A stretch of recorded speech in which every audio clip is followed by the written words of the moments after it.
কিছুই চোখের দেখা করে দেখি, কানের শোনা করে শুনি, কিন্তু অতি অল্পই আপন করে পাই।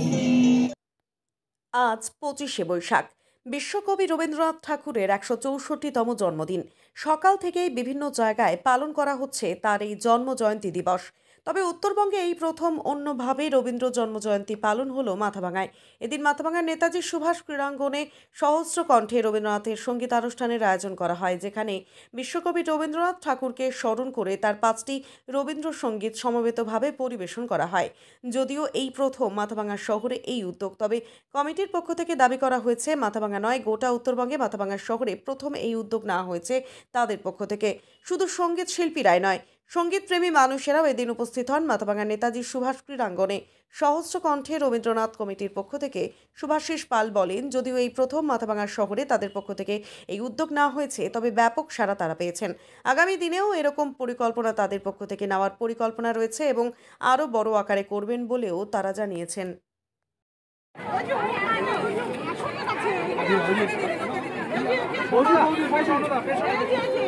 উদ্যোগটা মাথাভাঙা টোটাল যতজন গানের শিক্ষক আমরা আছি, সমস্ত গানের শিক্ষক মিলে আমরা একটা প্রচেষ্টা, নতুন প্রয়াস যে সবাই মিলে রবীন্দ্র জয়ন্তীটা পালন করব এবং মানুষকে দেখাবো যে সংস্কৃতিটাকে কত ভালোভাবে রিপ্রেজেন্ট করা যায় নতুনদের কাছে, টিনেজার্সদের কাছে।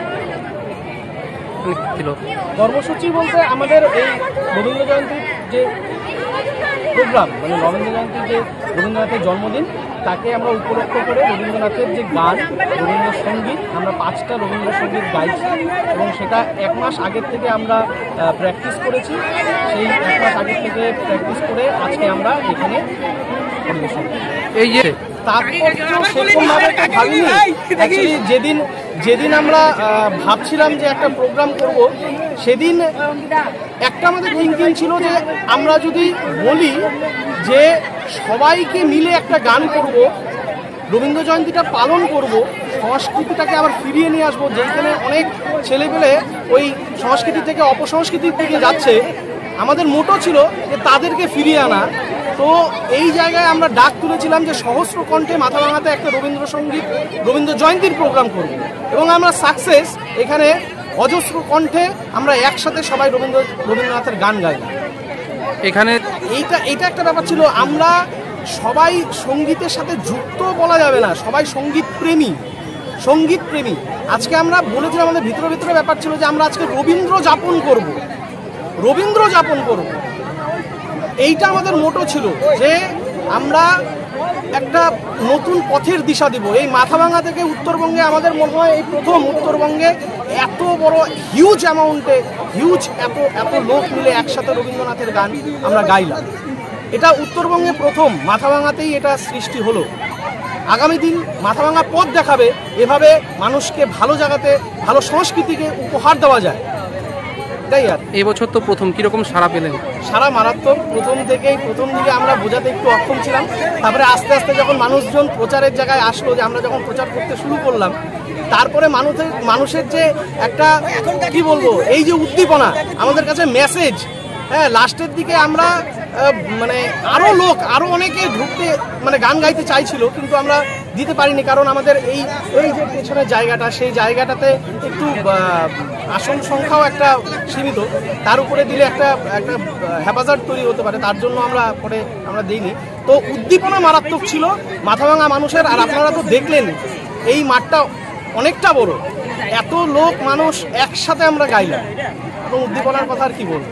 আগামীতে কি পরিকল্পনা রয়েছে? আগামীতে পরিকল্পনা আমরা চাইবো আবার নতুন করে, এই বছর যেরকম করলাম ঠিক পরের বছর আবার চাইবো। আমি জানি না কতটুকু সফল হব, তবে এরকম চলবে, পরের বছরও হবে। আমাদের মধ্যে ভেতরে আলোচনা চলছে যে পরের বছরও করতে হবে। জানি না কতদূর পর্যন্ত পারবো, তবে চেষ্টা করব পরের বছরও আরও ভালো অনুষ্ঠান। এবছর প্রথম হয়েছে, পরের বছর যদি হলে পরে আরও ভালো অনুষ্ঠান মানুষকে আমরা রিপ্রেজেন্ট না। কমিটি অবশ্যই, কমিটি ছাড়া তো কোনোদিনও সম্ভব নয়। এত বড় একটা কর্মযজ্ঞ একা কোনোদিনও সম্ভব নয়। প্রথম দিন আমি আর সুশোভন এবং স্বর্ণদীপ 3জন মিলে এটা শুরু করেছিলাম, 3জন মিলে যে সবার বাড়িতে বাড়িতে যাওয়া, সমস্ত এই স্বর্ণ এই দিকটা মানে ম্যানেজমেন্ট দিকটা টোটালটা প্রথম দিকে সম্পূর্ণটা মানে ম্যানেজ করেছে। আর আমি আর সুশোভন সমস্ত গানের দিকটা, মিউজিক পার্টটা সমস্ত কিছু ম্যানেজ করেছে। তো প্রথম 3 জন শুরু করলাম, আস্তে আস্তে তো দেখতেই পারলেন যে কত লোক আসছে। এখন আরও অনেকে আসতে চাইছে, জানি হয়তো নেক্সট ইয়ার করলে পরে আরও অনেক থাকবে আশা করি। কোনো নাম রয়েছে কমিটির? এই সহস্রকণ্ঠ রবীন্দ্রনাথ কমিটি। আপনার নাম? আমার নাম সুভাষিস পাল। এই কমিটির আমি সেক্রেটারি। যেটা বলছিল যে সামনে বছর হবে কি হবে না, মানে প্রত্যেক বছর হতেই হবে এরকমও ব্যাপার নেই। এটাই অ্যাকচুয়ালি যখন আমাদের কাছে আরও মিউজিশিয়ান আসবে, আরও ভোকালিস্ট যারা গান গাইছে তারা আসবে, আমরা যখন সবাইকেই তারা সময় বের করতে হবে, তো সেভাবে করে একটা সময় বের করে যখন একটা ভালো পরিস্থিতি হবে ডেফিনেটলি তখন একটা ভালো কিছু হবে, এরকম না। আপনার নাম? আমার নাম সুশোভন ঘোষ, আমি আমাদের সহস্রকণ্ঠ রবীন্দ্রনাথ কমিটির সহসভাপতি। আপনি কি নিজের জন্য কিংবা পরিবারের সদস্যদের জন্য ভালো সেলুন খুঁজছেন? তাহলে আর দেরি কিসে? আজই চলে আসুন আমাদের প্রতিষ্ঠানে। উন্নত মানের পরিষেবা পৌঁছে দিতে মাথাভাঙা শহরে এই প্রথম হাজির উন্নত মানের salon translate professional, the ultimate salon destination for ladies and gents. আমাদের এখানে যত্ন সহকারে ছেলেদের হেয়ার কাট, মেয়েদের হেয়ার কাট সহ পার্লারের সমস্ত ধরনের কাজ করা হয়ে থাকে। Special service, hair straightening, hair smoothing, keratin, botox, facial অতি যত্ন সহকারে করা হয়। এছাড়াও আমাদের এখানে পাবেন pedicure, wax, bleach, threading, eyebrow, hair spa, hair colour, oil ম্যাসাজের মতো পরিষেবাগুলি। সেই সাথে রয়েছে দুর্দান্ত অফার।